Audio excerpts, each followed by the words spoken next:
반갑습니다. 하나님만 믿고 섬겨라. 미워하지 마라. 거짓말하지 마라. 이거는 하나님이 우리에게 주신 명령이죠. 그렇게 하라고 하는 거죠. 이 명령을 언약의 말씀이라고 합니다. 따라해 봅시다. 언약의 말씀. 언약은 뭐냐면 하나님이 우리를 너무 사랑해가지고 우리를 하나님의 아들, 딸로 삼아준 것을 언약이라 그래요. 예수님 때문에 우리 죄를 다 용서해 주셨어요. 그리고 이 세상에서 살아가는데 필요한 것, 먹을 것들, 옷, 필요한 것을 우리에게 주시겠다고 약속해 주셨어요.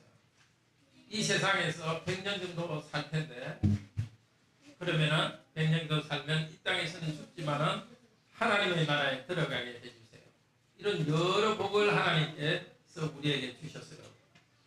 하나님이 우리한테 좋은 것을 주니까 우리는 하나님께 무엇을 드려야 할까요? 하나님 아버지에게 우리가 무엇을 드려야 할까요? 기도? 예, 맞습니다. 하나님께 대화하는 기도를 드려야 되고, 또 무엇을 드려야 할까요? 예배, 맞습니다. 기도, 예배. 그리고 하나님이 명령하신 대로 순종하는 것을 우리가 드려야 되겠어요. 십계명을 주셔서 하나님께서 너희는 이렇게 살아라고 말씀해 주셨어요. 그래서 기도도 하고 예배도 드리고, 중요한 것이 하나님이 명령하신 대로 순종하여서 살아가는 것입니다. 하나님만 믿고 섬겨라. 미워하지 말라. 거짓말하지 말라. 말씀에 순종해야 됩니다. 왜 순종해야 되겠어요? 왜 순종해야 될까요? 하나님이 우리와 언약을 맺어주셔서 우리의 아버지가 되셨어요. 우리 아버지인 하나님께서 명령했기 때문에 우리는 이 말씀을 지켜서 순종해야 됩니다. 하나님께서는 우리에게 좋은 것을 주십니다. 우리는 하나님이 시키는 대로 살아서 하나님이 원하시는 삶을, 생활을 하나님께 드립니다. 자, 하나님이 우리에게 하신 명령은 무슨 말씀이라고요? 언약의 말씀입니다. 엄마가, 아빠가 이야기했기 때문에 그 말씀을 순종해야 되듯이 하나님께서 우리 아버지로서 우리와 언약을 맺어주셨기 때문에 하나님 말씀을 순종해야 되겠어요. 그런데 하나님 말씀에 순종하면 우리한테 생명을 준다고 말씀하세요. 살아가고 있지만 어떤 생명이냐면 하나님 안에서 참 행복한 행복을 주세요. 언약의 말씀이니까 하나님 말씀을 잘 지켜서 하나님께 순종하며 살아가도록 해요. 계속해서 말씀을 들읍시다.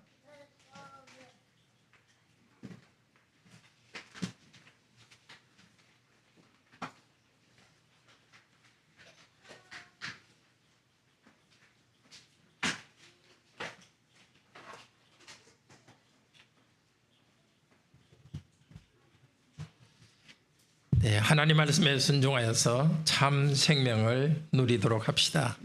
이스라엘 백성은 그렇지 않았습니다. 하나님께서 하신 명령에 순종하지 않았습니다. 특별히 안식일을 바로 지켜라는 말씀에 순종하지 않았습니다. 그래서 하나님께서 벌을 내렸습니다. 이스라엘 백성이 자기가 살던 곳에서 남의 땅에 끌려갔습니다. 어느 땅에 끌려갔습니까? 바벨론에 끌려갔습니다. 거기서 이스라엘 백성끼리 모여서 살긴 했지만은 노예 민족으로서 살게 했습니다. 바벨론에 가 있는 하나님의 백성에게 주신 말씀이 오늘 말씀입니다. 오늘 말씀은 20장 앞쪽부터 쭉 보면은 5절부터 26절에는 하나님의 백성이 옛날에 이집트에 있을 때 하나님께 불순종했던 이야기를 합니다. 그리고 이집트에서 나와서 광야 40년 생활에서도 하나님께 불순종했습니다. 27절부터 31절까지는 가나안 땅에 들어가서 불순종하고, 또 하나님의 벌을 받아서 바벨론에 와 있는데 거기서도 불순종했던 이야기를 합니다. 그렇지만 32절에서 44절까지는 하나님께서 다시 은혜를 베풀어 주셔서 바벨론에 가 있는 이스라엘 백성을 원래 땅으로 돌아가서 살게 해 주시겠다고 약속하십니다.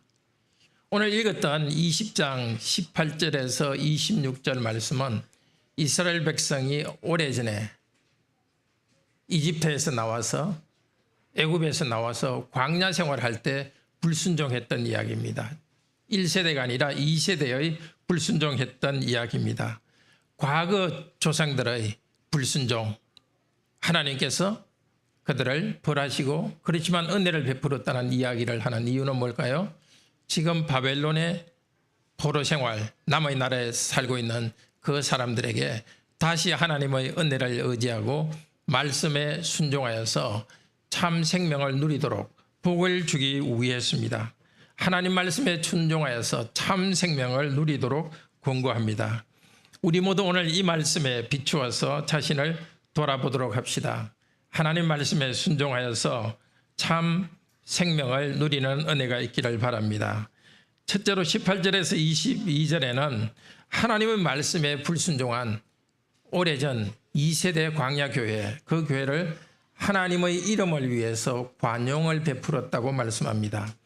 23절에서 26절은 하나님께서 그들에게 관용을 베풀고 자비를 베풀었지만은 벌을 내려서 또 하나님께 돌아오게 했다고 말합니다. 오늘 세 번째로 예수 그리스도 안에서 우리에게 주시는 말씀, 그리스도 안에서 말씀에 순종하여서 참 생명을 누리게 되기를 바랍니다. 이 시간 성령께서 우리 모두에게 말씀을 순종함으로써 하나님이 주시는 그 생명을 누리는 복이 있기를 바랍니다. 첫째로 하나님께서는 하나님 말씀에 불순종한 광야 세대, 광야 교회를 하나님의 이름을 위해서 관용을 베풀었습니다. 18절에 내가 그들의 자손에게 말했다로 시작하죠. 여기 그들이라는 것은 이집트에서 나온 1세대를 그들이라고 합니다. 그들의 자손은 이집트에서 나온 사람들이 낳은 자녀 세대 2세대를 말합니다. 광야 2세대에 대해서 하나님께서는 경고하십니다. 너희 조상들의 율례와 규례를 따르지 마라. 조상들이 섬기던 그 우상으로 너희를 더럽히지 말라고 말씀하셨습니다. 19절은 내가 바로 여호와 너희 하나님이라는 말은 이런 뜻입니다. 사람들이 이것도 신이다 저것도 신이다 하면서 주의 나라는 우상을 섬기고 있지만 나 여호와가 너희들의 신이다. 그러니까 다른 신에게 갈 필요 없이 마음이 나누지 말고 오직 나만 섬기라고 하나님은 말씀하십니다. 그러면서 광야 교회에 두 가지 명령을 주셨습니다. 첫째는 19절에 나의 율례를 따르고 나의 규례를 지켜 행하라. 이 율례, 규례는 율법에 대한 다른 표현입니다. 근데 뉘앙스가 좀 다른데 율례라는 것은 하나님의 말씀의 기본 원칙을 말하고 규례라는 것은 그 말씀을 구체적으로 적용하는 것, 특별히 적용해서 옳고 그른 것을 틀린 것을 판단하는 것을 규례라고 합니다. 율례, 규례, 단어는 다르지만 같은 것을 이야기하는 율법입니다. 그런데 율법은 그냥 보통 윤리 도덕과는 다른 면이 있습니다. 단순히 규칙이 아니라 그것은 어린이들에게 말했듯이 언약의 말씀입니다. 하나님께서 이스라엘 백성과 관계를 맺었습니다. 아버지와 자녀의 관계로 이스라엘 백성을 선택해서 아버지와 자녀의 관계를 맺으시면서 이집트에 있던 하나님의 백성들에게 내가 너희들에게 저 가나안 땅을 선물로 주겠다. 가나안 땅을 기업으로 주겠다. 그리고 너희들을 보호하고 너희들의 신이 되겠다고 약속하셨습니다. 하나님께서 약속하시면서 그 약속, 이 복을 받은 하나님의 백성들에게 그러면 너희는 나와 파트너니까 나의 파트너로서 너희는 이렇게 행하라 하면서 주신 것입니다. 그러니까 단순한 규칙이 아니라 관계에 관한 문제입니다. 그런데 21절에서는 사람이 지켜 행하면 그로 말미암아 삶을 얻을 율례라고 말합니다. 하나님의 말씀은 뭐라고요? 말씀을 지키면 참 생명을 누립니다. 하나님 외에 다른 신을 섬기지 말고 거짓말하지 않고 도둑질하지 않고 부모를 공경하고 간음하지 않고 그렇게 하면은 어떻게 한다고요? 생명을 준다고요. 생명은 무한한 이 복을 말합니다. 무한한 행복을 준다는 것입니다. 하나님과의 관계 속에서 번성하고 번창하게 해주는 것입니다. 그러니까 너희들의 행복을 위하여서 또 나와 너희와의 관계를 위하여서 너희는 십계명에 나와 있는 이 율법들을 잘 지키라고 말합니다. 둘째로 하나님께서 그들에게 명령한 것은 안식일을 거룩하게 하라고 명령합니다. 안식일을 거룩히 지키라고. 사실은 전체 율법 안에 안식일을 지키라는 사계명이 들어있기 때문에 따로 말할 이유도 없었을 수 있습니다. 그렇지만 안식일의 계명은 다른 계명과는 다른 독특한 면이 있습니다. 안식일을 지키라는 것은 백성들에게 주는 선물입니다. 즉 백성들이 일하지 않고도 주일에는 안식일에는 일하지 않고도 살아갈 수 있도록 먹고 살 수 있도록 하겠다는 약속이 들어 있습니다. 그런데 이 안식일을 지키라는 말씀에 들어있는 더 큰 선물은 에스겔서 20장 12절에서 나온 그 말씀인데요. 앞쪽에 12절 보시면은 또 내가 그들을 거룩해 하는 여호와인 줄 알게 하려고 내 안식일을 주어 그들과 나 사이에 표징을 삼았노라. 즉 안식일은 하나님께서 백성들을 거룩하게 만드는 것에 대한 표시입니다. 어떻게 거룩하게 만드셨습니까? 그냥 이 땅에 있는 백성 중 하나, 민족 중 하나 아브라함을 하나님께서 택하시고 그 후손을 택하셔서 그들에게 아버지가 되도록 하나님의 아들, 딸로서 하나님께서 입양해 줌으로써 다른 민족들과 구별되게 거룩하게 만들어 주었습니다. 말하자면 죄인들인데 죄인들을 하나님께서 그대로 받아주셨습니다. 칭의의 은혜를 하나님께서 백성에게 준 것이 백성들을 거룩하게 한 것입니다.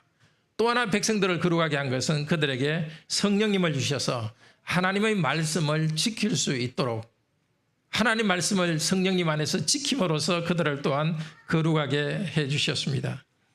하나님께서는 이렇게 하나님 백성들에게 칭의의 은혜도 주시고 성화, 거룩하게 만드는 일도 하나님께서 해주신다는 약속이 거기에 들어있습니다. 그런데 안식일을 지켜 거룩하게 하라 하는 것은 하나님이 주신 선물, 축복이기도 하지만 의무이기도 합니다. 오늘 말씀 20절에서 나의 안식일을 거룩하게 하라고 말합니다. 앞쪽 12절에서는 내가 그들을 너희를 거룩해 한다 이렇게 했는데 20절에서는 조금 다르게 너희가 안식일을 거룩하게 하라고 말합니다. 즉 무엇입니까? 하나님께서 의롭다고 인정하셔서 하나님 백성들을 이스라엘을 하나님 백성으로 삼아주시고 그들이 거룩하게 살 수 있도록 성령님을 통해서 힘을 주시면서 내가 이렇게 하니까 너희도 여기에 반응하고 너희가 지킬 의무가 있다는 것입니다. 너희들은 너희들로서 거룩하게 살아라는 것입니다. 하나님께서 먼저 백성을 거룩하게 만들어 가니까 백성들도 하나님 앞에서 거룩하게 살아야 합니다.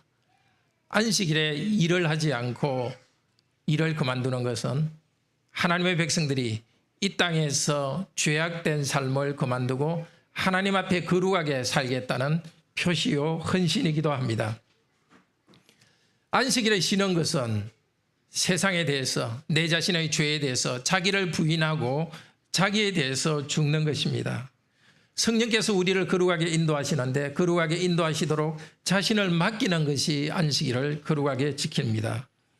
그런데 골로새서 2장 16절 17절에서는 안식일은 그림자이고 몸은 그리스도다라고 말합니다. 즉 안식일은 앞으로 오실 예수 그리스도 몸 그리스도 그분 자체를 그림자처럼 보여주는 것이라는 것입니다. 그렇지 않습니까? 하나님께서 예수 그리스도를 통해서 우리를 거룩하게 만드시는데 예수 그리스도를 아직 보내시기 전이지만 그때도 이미 예수 그리스도의 공덕에 의지하여서 하나님께서는 하나님의 백성들을 거룩하게 만들어 가십니다.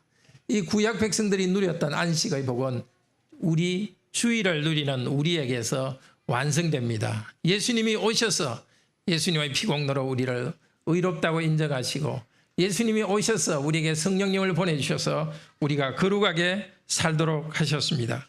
안식일을 거룩하게 하는 것이 하나님께서 먼저 우리의 삶을 거룩하게 하시고 우리로서는 그에 반응해서 거룩하게 살아갈 의무가 있습니다. 죄인을 의롭다 하면서 하나님의 아들, 딸로 입양해 주신 것 그것을 감사하도록 합시다. 성령께서 우리에게 일하심을 고백하며 죄인된 나를 부인하고 성령님이 원하시는 대로 우리 안에서 성령님의 열매를 맺을 수 있도록 우리 자신을 맡겨드립시다. 안식일의 참 의미, 주의를 이렇게 지키기 위해서 구체적으로 이것을 했으면 좋겠습니다. 이미 하시고 계시는 가정들이 많습니다만 주일에는 집에 가셔서 오늘 들은 말씀의 중요한 부분을 한번 이야기해보라, 아니면 감동됐던 것을 이야기해보라 자녀들에게도 말하고 또 부부가 서로에게 말하면서 하나님께서 우리에게 주신 그 은혜를 다시 한번 되새김질 하도록 합시다. 말씀에 순종하여서 내가 거룩하게 살기 위해서 어떻게 해야 될지를 함께 나누어 봅시다. 또 오늘 오후에도 우리 부서별 나눔 모임 할 텐데, 부서별 나눔 모임에서 우리가 하나님의 거룩한 백성으로서 따로 거룩하게 된 사람들로서 어떻게 우리로서 거룩하게 살아가야 될지를 함께 말씀을 나누도록 합시다. 하나님께서 이렇게 안식일의 복을 포함하여서 하나님께서 언약의 계명을 주셨지만은, 지키라고 했지만 하나님의 백성들은 지키지 않았습니다. 21절에서 말합니다. 광야 1세대 그 부모들이 하나님께 반역했듯이 2세대도 하나님께 반역했다고 합니다. 첫째로 하나님의 율례와 규례, 즉 하나님의 말씀에, 율법 말씀에 순종하지 않았습니다. 이 율법 말씀에 순종하면 그것을 통해서 생명을 얻을 텐데, 하나님과의 언약의 말씀이기 때문에 이 언약의 말씀을 지키면 하나님과의 교제를 풍성히 누릴 텐데 언약의 말씀을 지키지 않았습니다. 둘째로 광야 세대는 안식일도 더럽혔다고 말합니다. 어떻게 구체적으로 더럽혔는지 성경 어디에도 나오지 않기 때문에 자세히 알 수 없지만 오늘 이 본문에서 분명히 말합니다. 안식일을 더럽혔다. 즉 그들은 하나님께서 주신 언약의 약속인 율법을 어겼고, 하나님께서 이 백성을 거룩하게 하니까 너희들도 자신을 거룩하게 하라는 이 안식일의 계명을 어겼습니다. 안식일이 뭐라 그랬습니까? 너와 나 사이의 표라고 말했습니다. 하나님과의 언약 관계에 있는 표시라는 것입니다. 말하자면 요즘은 그렇지 않지만 우리 옛날에 여성들이 전통적으로는 결혼하면 머리를 이렇게 올렸죠. 그래서 결혼식을 머리 올린다 그랬는데, 그 당시 머리 올리고 있는 것은 나는 누구의 아내입니다 하는 표시듯이, 안식일을 지키는 것은 나는 하나님의 신부요 하나님의 자녀입니다 하는 표시입니다. 그래서 안식일을 단순히 쉬지 않고 일했다는 것이 문제가 아니라 하나님께서 주신 안식의 표시를 깨뜨린 것입니다. 하나님을 배반한 것입니다. 하나님께서는 21절 22절에서 말합니다. 이 하나님 말씀을 어긴 백성들에게 분노를 쏟아서 그들을 심판하려는 생각을 가지기도 하셨지만 하나님께서는 심판하지 않았습니다. 이들을 광야에서 멸망시킨다면 주위 민족들에게 그 신은 참신이 아닌가 보다, 그들을 저 이집트에서 나오게 해서 가나안 땅에 가지도 못하게 하고 광야에서 죽였구나 하면서 하나님에 대해서 주위 민족이 오해할까 봐서, 하나님의 이름이 더럽혀질까 봐서 하나님께서는 이스라엘 백성들을 2세대 광야 세대를 멸망시키지 않았습니다. 은혜로 용서해 주셨습니다. 그리고 그들을 약속의 땅 가나안 땅으로 들어가게 하셨습니다. 우리는 광야에서 배반한 이스라엘처럼 되지 맙시다. 작은 명령이라도 하나님께 순종합시다. 성경에 있는 명령이 그냥 명령이 아니라 하나님께서 우리에게 의롭다고 인정하시면서 우리를 거룩한 백성으로 만들어가는 그 표시로서 주신 것이 하나님의 말씀이고, 그 말씀 하나하나 순종할 때 우리가 하나님의 거룩한 백성으로 변화되어 갑니다. 우리를 거룩하게 만드시기 위해서 주신 중요한 제도가 바로 또 예배입니다. 예배 안에서 계속해서 죄 용서의 은혜의 복음을 듣고 거룩하게 살라는 하나님 말씀을 들으면서 말씀으로 하나님과 교제하면서 또 서로 교제하면서 믿음을 격려하도록 합시다. 그런데 23절부터 26절 오늘 말씀 두 번째인데요. 하나님은 그들을 용서하셨다고 했는데 말씀에 순종하지 않는 그 세대를 징벌하기도 하셨습니다. 크게 봐서 그 백성들이 가나안 땅에 들어가도록 용서했지만은 그러나 그들의 죄로 인한 심판, 벌을 또 내리기도 했습니다. 첫째로 하나님은 백성을 이방인 중에 흩어버리겠다고, 여기 해친다는 단어도 사실은 23절에 나오는 해친다는 단어도 그냥 흩어버린다는 뜻입니다. 약속의 땅으로 가지 않고 어떤 사람들은 흩어버린다고 말했습니다. 2세대 중에 그런 일이 어떻게 일어났는지 우리는 성경 다른 곳에서 말하지 않으니까 잘 알 수는 없습니다. 그렇지만 그들의 후손, 광야 1세대의 후손, 몇백 년이 지난 광야 2세대의 후손들에게는 그들이 약속의 땅 가나안 땅에서 살다가 지금 바벨론의 포로로 와 있게 하셨습니다. 둘째 징벌은 25절에서 말합니다. 그들에게 선하지 못한 규례와 능히 지키지 못할 규례를 주었다 합니다. 선하지 못한 그 율례는 좋지 않은 율례라는 뜻입니다. 그리고 지키지 못할 규례는 성경 원문에 의하면 그 규례를 지킨다고 해서 생명을 누리게는 할 수 없는 규례의 뜻입니다. 그것을 지켜봤자 생명을 누릴 수 없는 그 규례를 하나님이 주었다고 합니다. 그런데 하나님께서 그런 나쁜 규례를 하나님께서 직접 주지는 않았습니다. 그렇지만 무슨 뜻일까요? 하나님의 율법과는 다르게 행동하려는 그에게 그래 너희들이 원하는 대로 해봐라 하고 그냥 내버려 두신 것입니다. 내버려 두니까 자기들이 마음에 원하는 대로 자기들이 마음에 원하는 것을 율법처럼 해버린다는 것입니다. 어떻게 됩니까? 하나님의 말씀을 지킬 때는 참 행복을 얻지만 자기들이 원하는 대로 행하는 것은 우선 그렇게 하면 행복할 것 같지만 불행이요 사탄의 괴롭힘을 받는 것입니다. 로마서 1장 24절 26절에서 하나님께서 심판하시는 것 중에 하나가 그냥 버려두는 것에 대해서 말하고 있습니다. 로마서 1장 24절 26절 제가 읽겠습니다. 하나님의 말씀입니다. 그러므로 하나님께서 그들의 마음의 정욕대로 더러움에 내버려 두사 그들의 몸을 서로 욕되게 하였나니 내버려 두어서 몸을 욕되게 했습니다. 이는 그들이 하나님의 진리를 거짓 것으로 바꾸어 피조물을 조물주보다 더 경배하고 섬김이라. 주는 곧 영원히 찬송할 이시로다. 아멘. 이 때문에 하나님께서 그들을 부끄러운 욕심에 내버려 두었으니 곧 그들의 여자들도 순리대로 쓸 것을 바꾸어 영리대로 쓰며. 하나님이 정해주신 율법을 따르지 않으니까 하나님 계속해서 따르지 않고 불순종하니까 하나님께서 그냥 손을 놓아버린 것입니다. 손을 놓으니까 자기들이 원하는 대로 자기들이 원하는 것이 율법인 것처럼 마음대로 행하고 그 때문에 불행을 겪게 내버려 두셨습니다. 셋째로 하나님께서 그들을 벌하신 것은 자기 장남 첫째 아들을 우상에게 제물을 바치도록 내버려 두었습니다. 즉 우상 숭배하도록 내버려 두었다는 것입니다.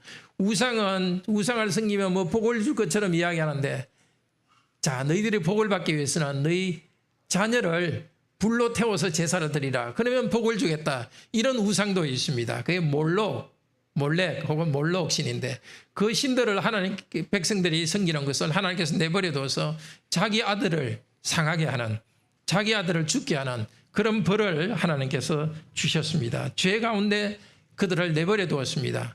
크게 봐서는 하나님께서 그들을 약속의 땅으로 끌고 가지만 그러나 그들의 죄에 대해서 벌을 주면서 끌고 갔습니다.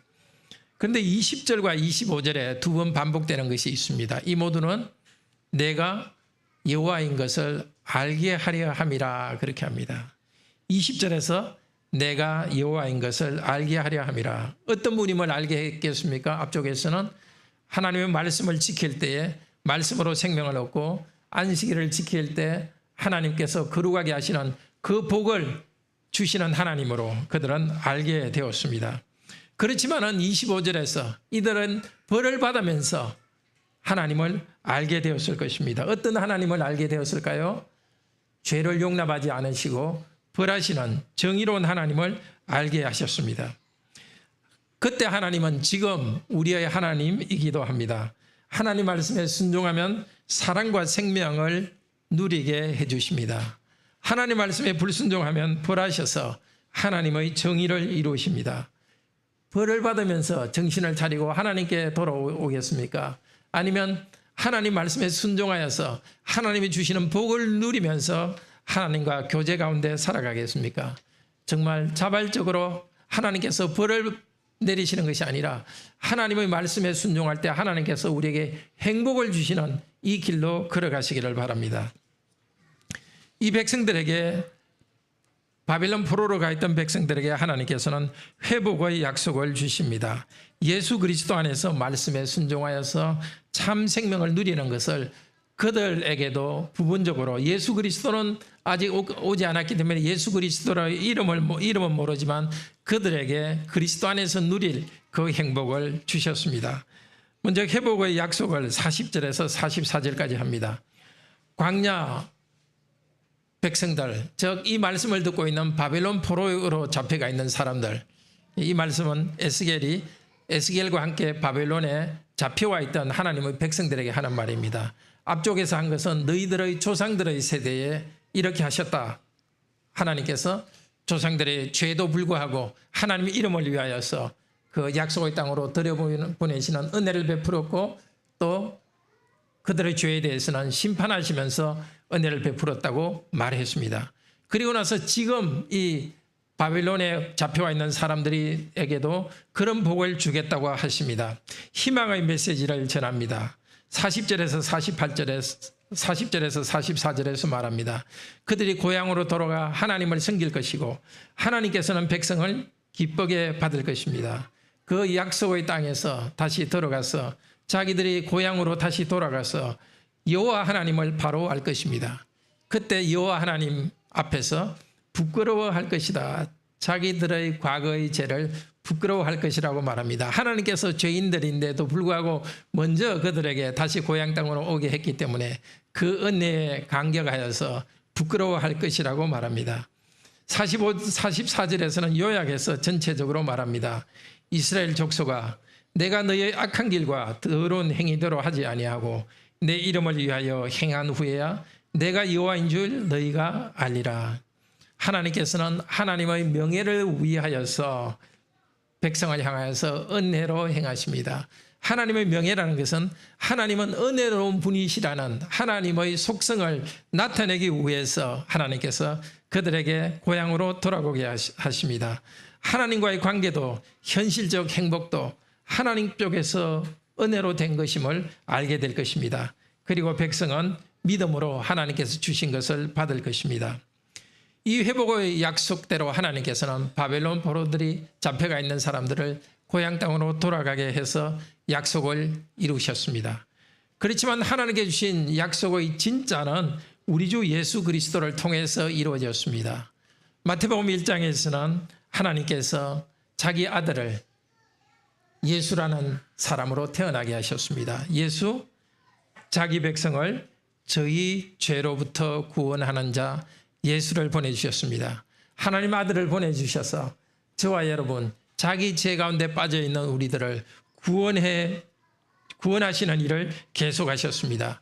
우리들을 구원해서 영생을 누리도록, 말씀에 따라서 삶으로서 영생을 누리도록 우리들에게 복을 주십니다. 요한복음 5장 39절 40절, 신약 151페이지입니다. 요한복음 5장 39절에서 40절, 영생에 대해서 이렇게 말합니다. 너희가 성경에서 영생을 얻는 줄 생각하고 성경을 연구하느거니와 이 성경이 곧 내게 대하여 증언하는 것이니라. 그러나 너희가 영생을 얻기 위하여 내게 오기를 원하지 아니하는도다. 영생은 예수 그리스도를 믿을 때 하나님이 주시는 것입니다. 그러면 예수 그리스도를 믿는 것은 어떻게 가능합니까? 성경 말씀을 읽고 들을 때 가능합니다. 하나님께서는 지금도 우리에게 성경 말씀을 주셔서 그 말씀대로 믿고 순종할 때 예수 그리스도 안에서 생명을 누리게 해주십니다. 요한복음 17장 3절도 비슷한 말을 합니다.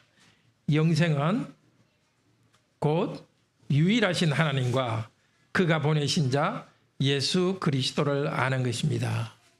영생은 단순히 영원히 사는 것이 아닙니다. 그게 영생이라면 지옥에 있는 사람도 영생입니다. 죽지 않고 영원히 살아있으면서 고통을 받습니다. 그래서 영생의 정의는 삼위일체 하나님과의 친교 가운데 있는 것입니다. 유일하신 하나님과 그가 보내신 예수를 아는 것, 이렇게 했는데, 여기 안다는 것은 지식적인 알미 아니라 부부가 서로 사랑하며 하나 되는 그런 것을 지식이라고 말합니다. 하나님이 우리의 남편 되시고 우리는 그분의 신부로서 하나님을 사랑하고 하나님과 교제하고 하나님의 임재를 누리는 그 영생을 우리에게 주십니다. 그러나 우리는 죄인들입니다. 죄인들인 우리에게 영생을 누리게 하기 위해서 어떻게 합니까? 로마서 8장 1절에서 4절은 이렇게 말합니다. 같이 한번 찾아봅시다. 로마서 8장 1절에서 4절. 신약 249쪽입니다.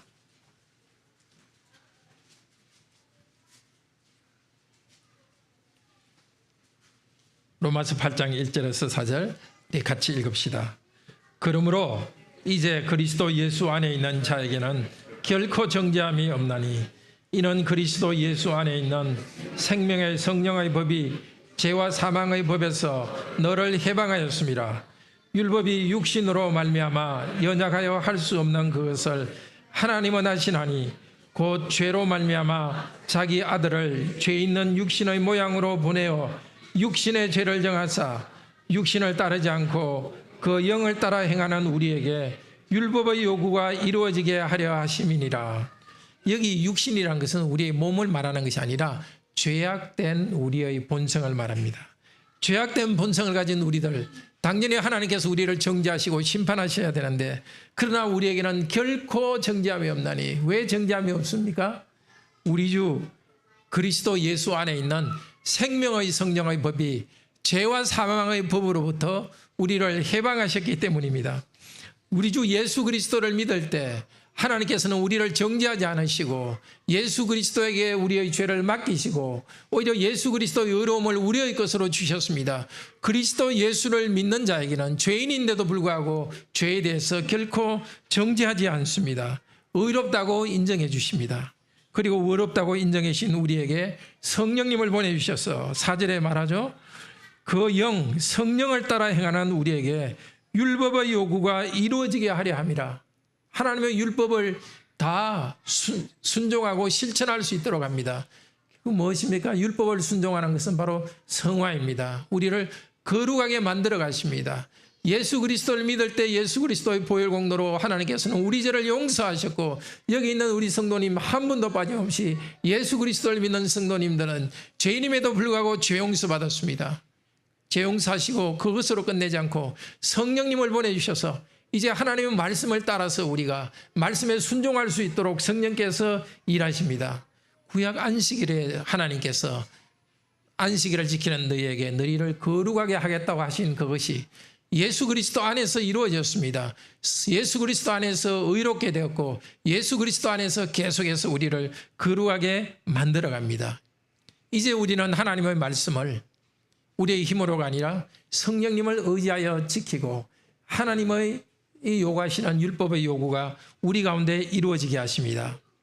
그런데 이 율법을 따라가는 길은 넓은 길이 아닙니다. 생명의 길은 넓은 길은 아닙니다. 마태복음 7장 13절 14절에서 예수께서 말씀하십니다. 좁은 문으로 들어가라. 멸망으로 인도하는 문은 크고 그 길이 넓어 그리로 들어가는 자가 많고 생명으로 인도하는 문은 좁고 길이 협착하여 찾는 이가 적음이라. 우리 주 예수 그리스도께서는 성령님을 보내주셔서 우리를 생명의 길로 인도하는데 이 길은 넓은 길이 아닙니다. 자기 마음대로 하면은 하나님 말씀도 무시하고 자기 마음대로 하면 넓습니다. 그러나 하나님 말씀에 순종하는 길은 말씀이 지시하는 그대로 하기 때문에 길이 좁습니다. 우리가 자유가 없어서가 아니라 하나님 말씀이 우리를 인도하고 말씀이 우리를 규정하기 때문에 말씀 안에 우리는 머물러 있기 때문에 좁은 길입니다. 영생을 얻기를 원하면서도 자기 마음대로 넓은 길로 가는 사람은 참으로 어리석은 사람입니다. 좁은 길이지만 이 길 안에서 성령께서 우리에게 말씀을 지키는 자에게 그 말씀을 지킴으로써 생명을 얻도록 해주겠다는 구약의 약속이 신약 시대에 성령님 안에서 이루어지고 있지 않습니까? 우리가 경험하셨죠? 정말 이 순간 말씀을 지킬까 아니면 아닐까 생각할 때 말씀에서 벗어나서 행동하면 그 순간에는 행복했지만 결국은 결과가 좋지 않았죠. 근데 망설이는 순간에 말씀에 그대로 순종했을 때 그 순간에는 정말 내가 손해보는 것 같고 좁은 길 같지만은 결국은 하나님과의 관계 속에서 하나님께서 복 주신다는 것을 우리는 체험했을 것입니다. 생명으로 인도하는 좁은 길, 말씀을 순종하는 이 좁은 길로 걸어가도록 우리에게 성령님을 보내주셨으니까 계속해서 좁은 길로 들어갑시다.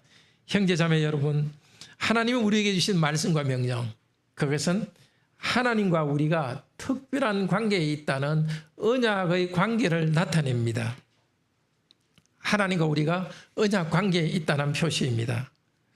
하나님과의 언약 관계를 소중히 여기면서 언약 백성으로서 말씀을 지킵시다.